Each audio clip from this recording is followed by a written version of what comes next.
क्या आपने कभी सोचा है खुशी और मौत के दरमियान कितना फासला होता है? टोक्यो का वो पोकेमोन स्टोर जहां बच्चे अपने सपने तलाश कर रहे थे, वहां एक खूनी आशिक ने मौत का वो खेल खेला जिसको सुन के आपकी रूह कांप जाएगी। आज की कहानी किसी फिल्म की नहीं है, ये एक खौफ का वाकया है जो टोक्यो के दिल में बरपा हुआ। टोक्यो का एक डिस्ट्रिक्ट जिसका नाम इकेबुरो है, जहाँ की रोशनियां कभी खत्म नहीं होती। लोग यहाँ सुकून और तफरीह के लिए आते हैं। सनशाइन सिटी मॉल के सेकंड फ्लोर पर वाक़ पोकेमोन सेंटर मेगा टोक्यो किसी जन्नत से कम नहीं लगता था। 21 साल की मोई हरुकावा के लिए ये सिर्फ एक स्टोर नहीं था, ये उसकी मेहनत और बचपन के ख्वाबों की ताबीर थी। वो मेहनती थी, मासूम थी और अपनी मुस्कुराहट से हर कस्टमर का दिल जीत लेती थी। लेकिन उसकी मुस्कुराहट के पीछे एक खौफनाक डर छुपा था, एक ऐसा साया जो साए की तरह उसका पीछा कर रहा था। ये वो साया था जो मोई कभी मोहब्बत समझती थी, ये मौत का एक पैगाम बन चुका था। तेगी हिरोकावा 26 साल का ये शख्स एक आम तौर पर एक सिंपल लड़का लगता था, लेकिन उसकी आंखों में एक अजीब सी ठंडक और एक जुनून था। मोई और तेगी की मुलाकात 2023 में हुई।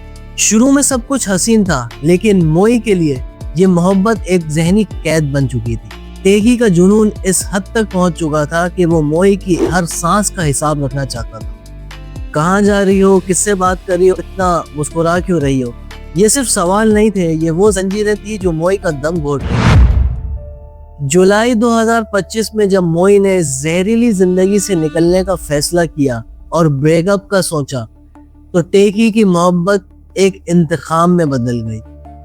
दिसंबर की एक रात जब मोई अपने घर की तरफ पहुंचती है, तो देखती है कि तेगी एक अंधेरे में उसे खड़ा घूर रहा था। उसकी आंखों में न रोना था न गम था, एक खामोश सी मौत थी। जब मोई ने पुलिस को इन्फॉर्म किया और जब तेगी की घर की तलाशी हुई, तो उसके फोन से मोई की हजारों वीडियोस और पिक्चर्स निकली। वो मोई को सोते, जागते और स्टोर पे काम करते वक्त उसका पीछा करता था। और बात सिर्फ यहाँ तक नहीं थी, वो मोई के घर के कचरे तक की तलाश लेता था कि शायद उसे कोई ऐसी चीज मिल जाए जो मोई के करीब ले जाए। पुलिस ने उसे गिरफ्तार किया, लेकिन स्टॉकिंग लॉज की कमजोरियों की वजह से वो जल्दी रिहा हो गया।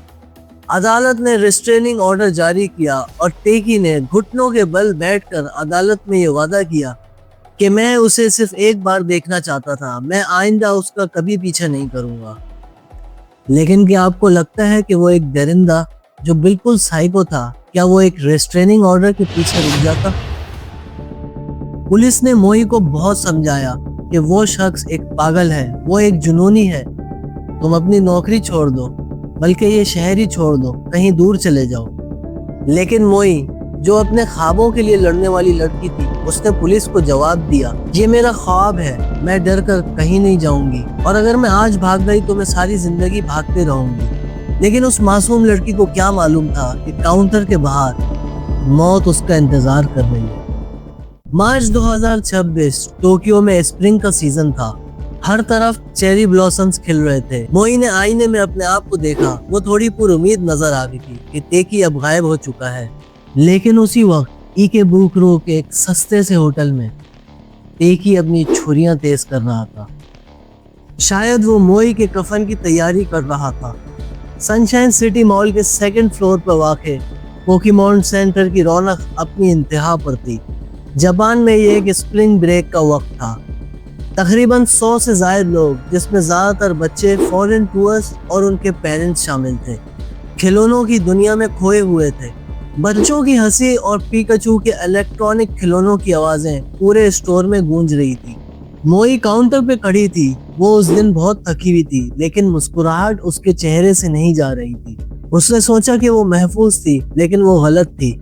स्टोर के बाहर अंधेरे में एक साया बहुत तेजी से स्टोर की तरफ बढ़ रहा था, और वो शख्स कोई और नहीं, वो वही शख्स था जो मोई का पीछा कर रहा था, जिसके बैग में 2 तेजधार चाकू थे। और वो शख्स कोई और नहीं था, ये वो शख्स था जो मोई का पीछा कर रहा था, जिसके बैग में 2 तेजधार चाकू थे, जिसका मकसद शॉपिंग करना नहीं था, उसका मकसद था एक खूनी हिसाब बराबर करना। 7:15 स्टोर में दाखिल होते ही तेगी ने दरिंदों की तरह चिल्लाना शुरू कर दिया था। लोग समझ रहे थे ये कोई प्रैंक है, लेकिन जब उसने अपने बैग में से दो चमचमाते हुए खंजर निकाले तो पूरे स्टोर में एक सन्नाटा छा चुका था। टेकी सीधा मोई की तरफ लपका। रास्ते में जो कोई भी आया टेकी ने उसे धक्का देकर गिरा दिया। लोग इधर उधर भागने लगे। माएँ अपनी गोदों में बच्चों को उठाकर वहां से भाग रही थी और चिल्ला रही थी कि भागो यहाँ से। मोई ने भागने की बहुत कोशिश की लेकिन वो काउंटर के पीछे फंस चुकी थी। टेकी ने उसकी गर्दन पकड़ी और उसकी आंखों में घूर कर देखा। उसकी आंखों में ना कोई शर्म थी ना कोई रहम था। और फिर उसने अपना पहला वार किया। वो बेरहमों की तरह वार करता गया। एक नहीं, दो नहीं, 4 से 5 वार किए उसने। टेकी ने मोई की गर्दन और सीने पे 5 बार वार किए। हर वार के साथ मोई की जिंदगी की लौ मध्यम होती गई।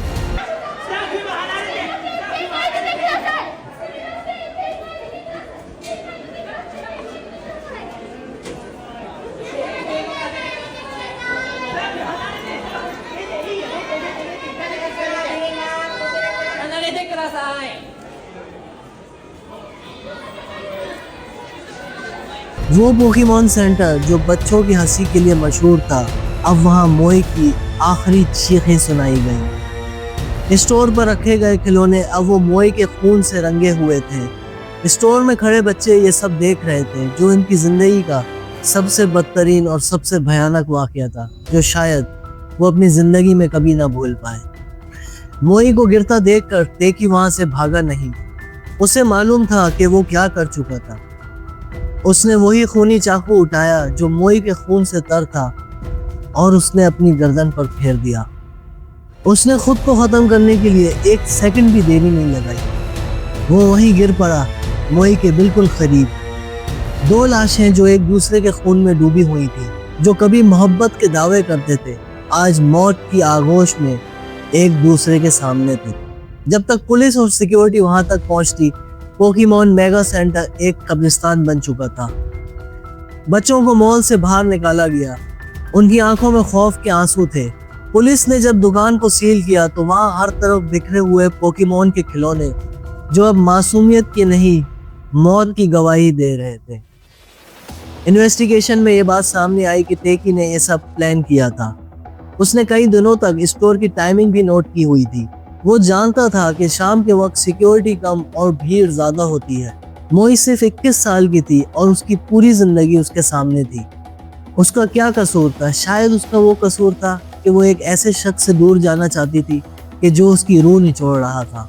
एक इंटरव्यू में मोई की मॉम ने बताया कि वो पोकेमॉन से इतनी मोहब्बत करती थी कि अगर वो थकी हुई भी होती थी तो पोकेमॉन सेंटर जाने के लिए वो जल्दी तैयार हो जाती। वो कहती थी कि बचपन की खुशियां देखकर और छोटे छोटे बच्चों को देखकर उसकी थकान दूर हो जाती। लेकिन उस दिन वो मासूम बच्चे मौत का वो तमाशा देख रहे थे। आज जापान के इस स्टोर में फूल रखे गए हैं और लोग रो रहे हैं। लेकिन सवाल यह है, क्या एक स्ट्रेनिंग ऑर्डर क्या उसे रोकने के लिए काफी था? क्या कानून तब हरकत में आता है जब कोई खून हो जाता है? मोई हारुकावा ने भागने से इनकार कर दिया और ये उसकी मौत की वजह बनी। ये कहानी खत्म हो गई, लेकिन जो लोगों ने उस दिन अपनी आंखों से देखा वो शायद कभी भूल ना पाए। मोई अब मर चुकी है और उसके मारने वाले ने भी अपनी जान ले ली थी, लेकिन ये डर, ये खौफ, ये हमारे बीच आज भी मौजूद है, क्योंकि हर स्टॉकर के दिमाग में एक टेकी जैसा दरिंदा छुपा होता है जो सिर्फ सही मौके की तलाश कर रहा होता है। टोक्यो का पोकेमॉन मेगा सेंटर दोबारा फिर से खुल जाए, लेकिन वहां जो लोगों ने फर्श पर और वो खूनी खेल देखा होगा वो शायद कभी ना भूल पाए।